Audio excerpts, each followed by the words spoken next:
Hello students, welcome है आप सभी का हमारे इस यूट्यूब चैनल में। आज के इस वीडियो के अंदर हम डिस्कस करेंगे how to get good marks in BSc. BSc में आप अच्छे मार्क्स कैसे अचीव कर सकते हैं, इस वीडियो के अंदर मैं काफी डिटेल में बताने वाला हूं। बट उससे पहले हम डिस्कस करेंगे what are the benefits of scoring good marks in BSc और ग्रेजुएशन। क्या फायदा होगा अगर आप ग्रेजुएशन और बीएससी में बहुत अच्छी परसेंटेज लेकर आते हैं, अच्छे नंबरों से पास हो जाते हैं। अगर आपको ये बात पता होगी तो आप डेफिनेटली ट्राई करेंगे कि आपकी ग्रेजुएशन या पोस्ट ग्रेजुएशन में अच्छे नंबर आ सके। तो सबसे पहले हम इसी बेनिफिट्स के बारे में डिस्कस करेंगे। स्टूडेंट, यदि आपके पास बीएससी या ग्रेजुएशन के साथ साथ एनसीसी है तो आपको स्कॉलरशिप का बेनिफिट मिलता है। एनसीसी की तरफ से चाहे आपके पास ए सर्टिफिकेट हो या बी सर्टिफिकेट हो या आप सी सर्टिफिकेट के लिए अप्लाई कर रहे हो तो वहां पर आपको स्कॉलरशिप की फैसिलिटी दी जाती है। नंबर सेकंड, यदि आप बीएससी के बाद एमएससी में एडमिशन लेना चाहते हैं, यानी कि किसी गवर्नमेंट कॉलेज से एमएससी करना चाहते हैं, तो वहां पर भी परसेंटेज की रिक्वायर्ड होती है। यदि इस कॉलेज में मेरिट के बेस पर एडमिशन हो रहा है तो वहां पर भी परसेंटेज की रिक्वायर्ड होती है। बहुत से ऐसे स्टूडेंट हैं जिनकी ग्रेजुएशन में एवरेज परसेंटेज आती है, यानी कि लगभग 60 से 70 के बीच में आती है। ऐसे स्टूडेंट अपने फेवरेट सब्जेक्ट में एडमिशन नहीं ले पाते हैं, क्योंकि कुछ बायोलॉजी के स्टूडेंट ऐसे भी होते हैं जो कि अपनी मास्टर डिग्री केमिस्ट्री सब्जेक्ट से करना चाहते हैं, बट क्योंकि उनका उतना परसेंटेज नहीं हो पाता इसलिए वो अपने फेवरेट सब्जेक्ट से एमएससी नहीं कर पाते। तो इसलिए आपको ध्यान रखना है कि अगर आप अपने फेवरेट सब्जेक्ट से एमएससी करना चाहते हैं तो ट्राई करें कि उस पर्टिकुलर सब्जेक्ट में आपके ज्यादा से ज्यादा मार्क्स हो। इसके बाद स्टूडेंट, यदि आप बीएससी या एमएससी के बाद बीएड में एडमिशन लेना चाहते हैं तो यहां पर भी आपको दो बेनिफिट मिलते हैं अगर आपकी अच्छी परसेंटेज है। एक तो आपकी फीस रिड्यूस हो जाती है, अगर आप प्राइवेट कॉलेज में एडमिशन लेते हैं तो वहां पर आपकी फीस रिड्यूस हो जाती है। इसके अलावा स्टूडेंट, अगर आपकी 2 साल की बीएड है तो दोनों ईयर्स आपकी स्कॉलरशिप आती है। अगर अच्छी परसेंटेज है तो दोनों ही ईयर आपकी स्कॉलरशिप आने के चांसेस होते हैं। जनरली स्टूडेंट ऐसा होता है कि बीएड में आपकी सिर्फ 1 ईयर ही स्कॉलरशिप आती है, भले ही आपने दोनों ही ईयर्स स्कॉलरशिप का फॉर्म फिल किया हो। लेकिन ऐसे स्टूडेंट जो कि एससी या एसटी कैटेगरी से बिलोंग करते हैं या ओबीसी से बिलोंग करते हैं और उनकी अच्छी परसेंटेज है तो उनके दोनों ही ईयर स्कॉलरशिप आने की चांसेस रहता है। तो ये दो बेनिफिट होते हैं बीएड के अंदर। इसके अलावा स्टूडेंट, यदि आप आगे चल करके टीजीटी या पीजीटी का एग्जाम देना चाहते हैं, ट्रेंड ग्रेजुएट टीचर बनना चाहते हैं या पोस्ट ग्रेजुएट टीचर बनना चाहते हैं, तो वहां पर भी आपकी परसेंटेज इंटरव्यू के अंदर काउंट की जाती है। राइट, सपोज कीजिए स्टूडेंट आपने भी टीजीटी का एग्जाम या पीजीटी का एग्जाम क्वालिफाई किया है, किसी और स्टूडेंट ने भी क्वालिफाई किया है और उन दोनों स्टूडेंट में से किसी एक स्टूडेंट को सिलेक्ट करना है तो उस स्टूडेंट को सिलेक्ट किया जाएगा जिसकी ग्रेजुएशन या पोस्ट ग्रेजुएशन में अच्छी परसेंटेज हो और जिसका इंटरव्यू अच्छा गया हो। इसके बाद स्टूडेंट, यदि हम नंबर 5 बेनिफिट के बारे में डिस्कस करें, यदि आप पोस्ट ग्रेजुएशन या एमएससी करने के बाद आप सीएसआईआर नेट या यूजीसी नेट का एग्जाम क्वालिफाई करने के बाद आप असिस्टेंट प्रोफेसर या प्रोफेसर के लिए अप्लाई करते हैं, तो ऐसे में काफी सारे जो कॉलेज है या यूनिवर्सिटीज है वो एपीआई स्कोर के बेस पर ही एडमिशन लेती है। एपीआई स्कोर के अंदर ग्रेजुएशन और पोस्ट ग्रेजुएशन की जो परसेंटेज है उसको भी काउंट किया जाता है, उसको भी आपको मार्क्स दिए जाते हैं। तो जिनकी परसेंटेज अच्छी होती है उनको ज्यादा नंबर मिलते हैं। एपीआई स्कोर के बारे में मैंने काफी डिटेल में बताया हुआ है, इसके ऊपर एक सेपरेट वीडियो बनाया है, यदि आप लोग देखना चाहते हैं तो चैनल के अंदर जाकर देख सकते हैं। तो यहां पर भी आपको बेनिफिट मिलता है। इसके अलावा स्टूडेंट, गवर्नमेंट के द्वारा बहुत सारी स्कॉलरशिप स्कीम दी जाती है। यदि आपकी अच्छी परसेंटेज है तो काफी सारी स्कॉलरशिप स्कीम है जिसके ऊपर मैं नेक्स्ट वीडियो के अंदर काफी डिटेल में डिस्कस करूंगा। तो उन सभी स्कॉलरशिप फॉर्म को फिल करके आप उसका भी बेनिफिट उठा सकते हैं। अल्टीमेटली स्टूडेंट, यदि आप ग्रेजुएशन या पोस्ट ग्रेजुएशन में अच्छी परसेंटेज लेकर आते हैं तो उसका आपको बहुत ज्यादा बेनिफिट मिलता है। राइट, यदि मैं ग्रेजुएशन और पोस्ट ग्रेजुएशन के स्टूडेंट को 3 भागों में कैटेगराइज करूं, फर्स्ट कैटेगरी के अंदर वे स्टूडेंट आते हैं जिनके 50 से 55% है। सेकंड कैटेगरी के अंदर उन स्टूडेंट को हम रखते हैं जिनके 60 से 70% के बीच में है और थर्ड कैटेगरी के अंदर उन स्टूडेंट को रखते हैं जिनके 70 से 80% मार्क्स हैं। इन तीनों कैटेगरी के स्टूडेंट को अगर आप ऑब्जर्व करेंगे तो सबसे ज्यादा अनसक्सेसफुल होने की लिस्ट जो है वो एवरेज स्टूडेंट की है, यानी कि जिसके 60 से 70% के बीच में आते हैं। जितने भी ऐसे स्टूडेंट हैं जिनके 50 से 55% के बीच में आते हैं, ऐसे स्टूडेंट ग्रेजुएशन को सिर्फ ग्रेजुएशन तक ही सीमित रखते हैं, अपनी स्टडी को आगे कंटिन्यू नहीं करते। वो किसी गवर्नमेंट एग्जाम की प्रिपरेशन करते हैं, एसएससी की या यूपीएससी की, या कोई डिप्लोमा कोर्सेस या मेडिकल कोर्स कर लेते हैं। तो ऐसे स्टूडेंट भी सक्सेस हो जाते हैं क्योंकि आगे चलकर उन्हें अपनी एजुकेशन से कोई होप नहीं होती है। यदि हम बात करें उन कैटेगरी के स्टूडेंट की जिनके 70 से 80% मार्क्स आते हैं, तो ऐसे स्टूडेंट इन सभी स्कीम्स का बेनिफिट उठाते हैं। वो स्कॉलरशिप का भी फायदा उठाते हैं, उनके किसी न किसी जगह पर सिलेक्ट होने की प्रोबेबिलिटी ज्यादा होती है। लेकिन अगर हम एवरेज स्टूडेंट की बात करें जिनकी 60 से 70% के बीच में आते हैं, ऐसे स्टूडेंट ना तो इधर रह पाते हैं ना इधर रह पाते हैं। इसलिए स्टूडेंट, आपको ध्यान रखना है कि आपको एवरेज कैटेगरी के स्टूडेंट के अंदर नहीं आना है, या तो डू या डाई, क्योंकि ऐसे स्टूडेंट किसी और फील्ड में अपना फ्यूचर सिक्योर करते हैं। लेकिन एवरेज जो स्टूडेंट होता है उसको एक उम्मीद रहती है, एक होप रहती है कि अपनी एजुकेशन को आगे भी वो कंटिन्यू कर सकता है।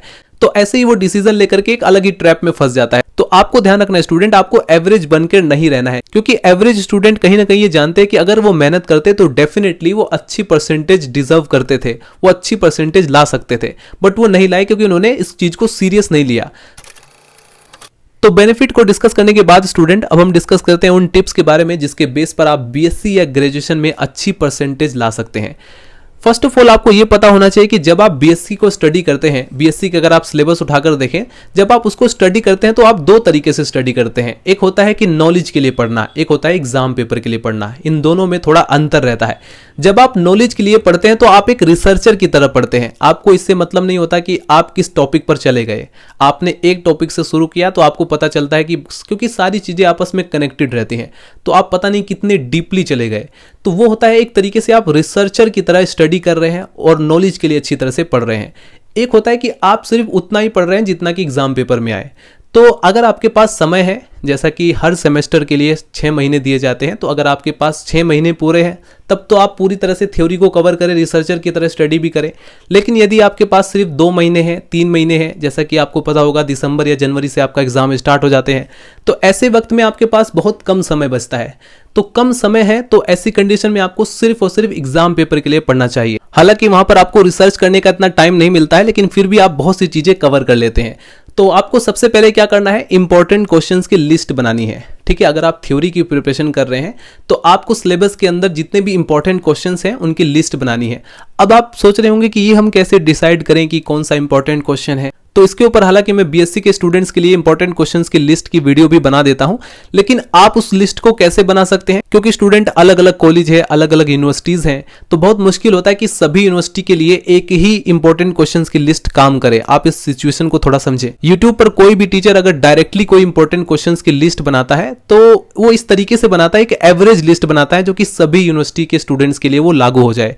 तो आप ये लिस्ट बना सकते हैं अपने प्रीवियस ईयर के क्वेश्चंस पेपर से, प्रीवियस ईयर के एग्जाम पेपर से, या जो सोल्ड या अनसोल्ड पेपर होता है उनमें से आप ये लिस्ट बना सकते हैं। लिस्ट बनाने के बाद आपको उत्तर भी खुद से ही उनके नोट्स बनाने हैं। ट्राई करें कि खुद से नोट्स बनाएं, खुद से डायग्राम की प्रिपरेशन करें, उसकी प्रैक्टिस करें, उसकी रिवीजन करें, तो डेफिनेटली आपके ये क्वेश्चंस तैयार हो जाएंगे। साथ में आपको शॉर्ट क्वेश्चन की अलग से लिस्ट बनानी है, शॉर्ट क्वेश्चंस के आंसर के नोट्स भी आपको अलग से बनाने हैं।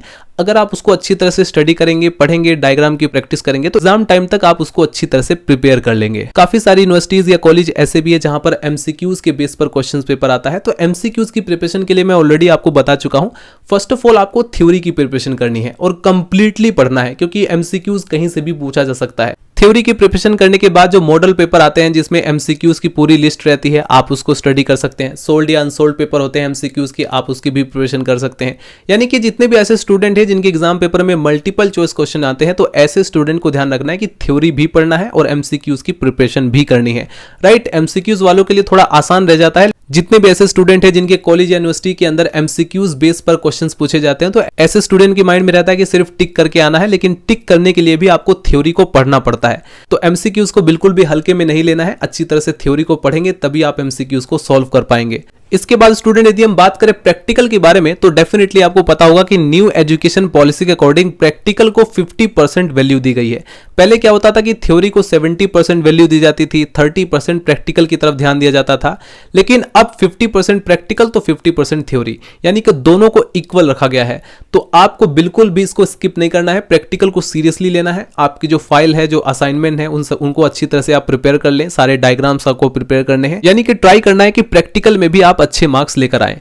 इसके बाद यदि हम बात करें तो एक मोस्ट इंपॉर्टेंट पॉइंट आता है मेक योर ओन नोट्स। आप खुद का नोट्स बनाएं, ट्राई करें, खुद से लिख लिख करके आप नोट्स बनाएंगे तो आपको याद भी रहता है और एग्जाम टाइम में आप डेफिनेटली उसको रिवाइज कर पाएंगे। अब हम बात करते हैं स्टूडेंट की रिटन एग्जाम देने से पहले आपको किन किन चीजों का ध्यान रखना चाहिए। ठीक है, फर्स्ट ऑफ ऑल मैं आपको ये बता दूं, आपका एडमिट कार्ड आपके पास होना चाहिए। ट्राई करें कि एग्जाम पेपर होने के 15 मिनट पहले ही पहुंच जाएं। अब वहां पर आपको ध्यान रखना है, जैसे आप लोग रिटन एग्जाम में जेल पेन का यूज करते हैं या स्केच पेन का यूज करते हैं या हाईलाइटर का यूज करते हैं, ये सब आपको यूज नहीं करना है। इसके पीछे की वजह स्टूडेंट की रिटन एग्जाम में जो पेज होता है उसमें जेल पेन फैल जाता है या स्केच पेन का आप यूज करेंगे तो दोनों साइड आ जाता है, वो पूरी तरह से भद्दा दिखता है, अच्छा नहीं दिखता, जिसकी वजह से एग्जामिनर उससे प्रभावित नहीं होता। हाईलाइटर का भी आपको यूज नहीं करना है। राइट, आपको यूज करना है, जैसे आप कलरफुल पेन यूज कर सकते हैं, बॉल पेन आप यूज कर सकते हैं, किस लिए आप यूज कर सकते हैं, जैसे कि आप लोगों को बायोलॉजी के डायग्राम बनाने हैं तो वहां पर आप कलरफुल पेन का यूज कर सकते हैं, रेड पेन आप अवॉइड करें। तो कलरफुल पेन का यूज आप तब करेंगे जब आपको डायग्राम बनाना हो बायोलॉजी का, या फिर आप लोग हेडिंग डाल रहे हो तो उस समय आप कलरफुल पेन का यूज कर सकते हैं, लेकिन ध्यान रखिए कि कलरफुल पेन आपका बॉल पेन हो, राइट।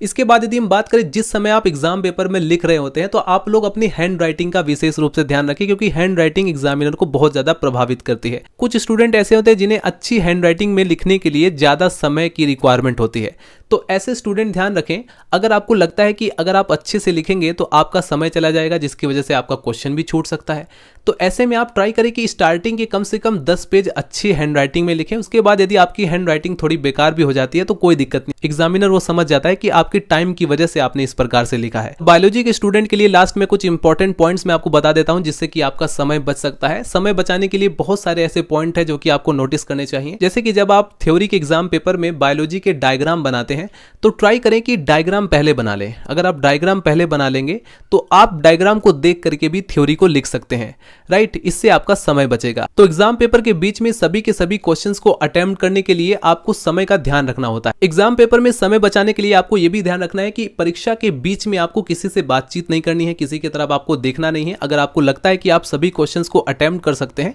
तो आप अपने आसपास के इन्वायरमेंट में जो भी हो रहा है उसको अवॉइड करें। जनरली ऐसा होता है कि जितने भी ऐसे इंटेलिजेंट स्टूडेंट हो, चाहे वो लड़की हो या लड़का हो, अक्सर ऐसा होता है कि जो स्टूडेंट उसको पूरे साल अवॉइड करता है, उसकी तरफ देखता भी नहीं है, लेकिन एग्जाम पेपर के ड्यूरिंग उसको पता चलता है कि कोई इसको मुस्कुराकर भी देख रहा है। तो इन चीजों को आपको अवॉइड करना है। बाकी आपके एग्जाम पेपर के लिए बेस्ट ऑफ लक। मुझे उम्मीद है कि इस वीडियो को देखने के बाद डेफिनेटली बहुत सारे ऐसे स्टूडेंट होंगे जो अभी से प्रिपरेशन स्टार्ट कर देंगे, क्योंकि प्रिपरेशन का टाइम आ गया है, ज्यादा समय आपके पास नहीं बचा है। अगर आप अभी से अच्छी से प्रिपरेशन करेंगे तो आप अच्छे मार्क्स लेकर आएंगे।